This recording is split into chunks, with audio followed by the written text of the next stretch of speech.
السلام علیکم ورحمۃ اللہ تعالی وبرکاتہ۔ بالکل 2 سے 3 منٹ سے میں زیادہ نہیں لوں گا، اگر 3 منٹ سے زیادہ ہو جائے تو مجھے اشارہ کر دیجیے گا۔ بہت شکر گزار ہوں پروفیسر ڈاکٹر عمیر محمود صدیقی صاحب قبلہ کا کہ ہمیں یہ موقع فراہم کیا۔ تاریخ کا میں نہ طالب علم ہوں اور نہ تاریخ کے بارے میں مجھے اتنا کچھ معلوم ہے، لیکن ایک طویل داستان ہے، ظاہری ایک نشست میں بات نہیں ہو سکتی۔ ہم اس پہ تو کام کر ہی رہے تھے، لوگوں کو بیدار کرنے کی کوشش کر رہے تھے۔ میں اس موقع پر یہ بھی اس بات کا اظہار کرتا ہوں تحدیث نعمت کے طور پر، اس طرف ہمیں توجہ دلانے میں پروفیسر ڈاکٹر محمد عمیر صدیقی صاحب کا بڑا دخل ہے کہ ہم سینہ بسینہ اپنے حلقوں میں فلسطین کے غیور مسلمانوں کے حق میں ہم آواز بلند بھی کر رہے ہیں اور لوگوں تک اس پیغام کو پہنچانے کی کوشش کر رہے ہیں۔ اور میری بات اگر آپ میں سے کسی کو برا نہ لگے تو میں عرض کر دیتا ہوں، ہمارے یہاں جو ابھی پروفیسر صاحب نے بتایا جذبہ جہاد کا نام و نشان، تو میں کیا کہوں، ہمارے اب تصور بھی ختم ہو گیا ہے، اور یہی وجہ ہے۔ میں کس کرائٹیریا میں گفتگو کر رہا ہوں آپ سمجھ رہے ہوں گے۔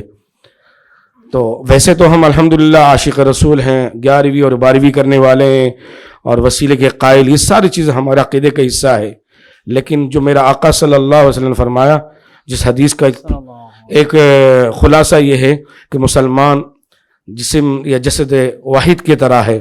تو آج 57 اسلامی ممالک کے مسلمانوں کو کیا ہو گیا ہے کہ اگر ہمارے بچے بھوکے سوئیں، بھوکے رہیں، تو بحیثیت ماں باپ کے ہم سے رہا نہیں جاتا۔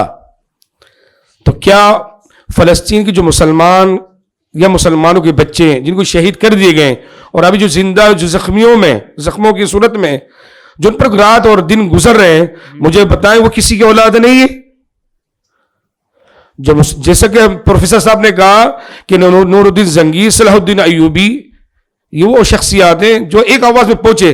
آج مسلمانوں کو کیا ہو گیا ہے کہ ہماری بچے، ہماری مائیں، ہماری بہنیں جس بربریت ان پر ڈھائی جا رہی ہے اور جس کا وہ باقاعدہ مقابلہ کر رہے ہیں، کیا ہم اتنا بھی نہیں کر سکتے کہ ان کے حق میں آواز بلند کر سکے؟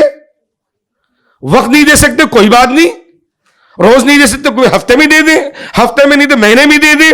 اگر آپ وقت نہیں دے سکتے، مال دیں، جس کے پاس جو مال ہے، مال نہیں دے سکتے، وقت نہیں دے سکتے، تو ہم اور آپ کیا کر سکتے ہیں؟ صورتحال یہ ہے، کم از کم ہم ان کے حق میں آواز تو بلند کر سکتے ہیں نا۔ آج اس سے بھی ہم دور ہیں۔ اب وقت ہے ان بچوں تک اس کو کنورٹ کرنے کے لیے، جیسے پروفیسر صاحب کام کر رہے ہیں نا، میں ان کے سامنے کی تعریف نہیں کر رہا، ایک ہوتا ہے کوانٹیٹی، ایک ہے تو کوالٹی۔ کوانٹیٹی کی زیادہ ہونا ضروری نہیں ہوتا، اگر کوالٹی اچھی ہو جائے کام بہت بہتر ہو جاتا ہے۔ تو الحمدللہ اللہ تعالی ہمیں اس میں سمجھنے کی توفیق عطا فرمائے۔ میں ارادہ کرتا ہوں، آپ سب ارادہ کریں، اور ارادے سے نیت کا پتہ بھی چلتا ہے کہ آج سے ہم جہاں بھی، جس ہوٹل میں بیٹھیں گے، جس جگہ بیٹھیں گے، جس محفل میں ہوں گے، فلسطین کے مسلمانوں کے حق میں آواز بلند کرنے کی کوشش کریں گے۔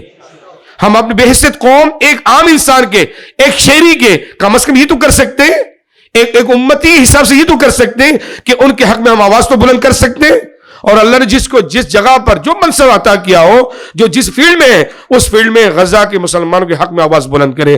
اللہ پاک ہمارا آپ کا آنا اور حاضر ہونا اپنے بارگاہ میں مستجاب و مقبول فرمائے۔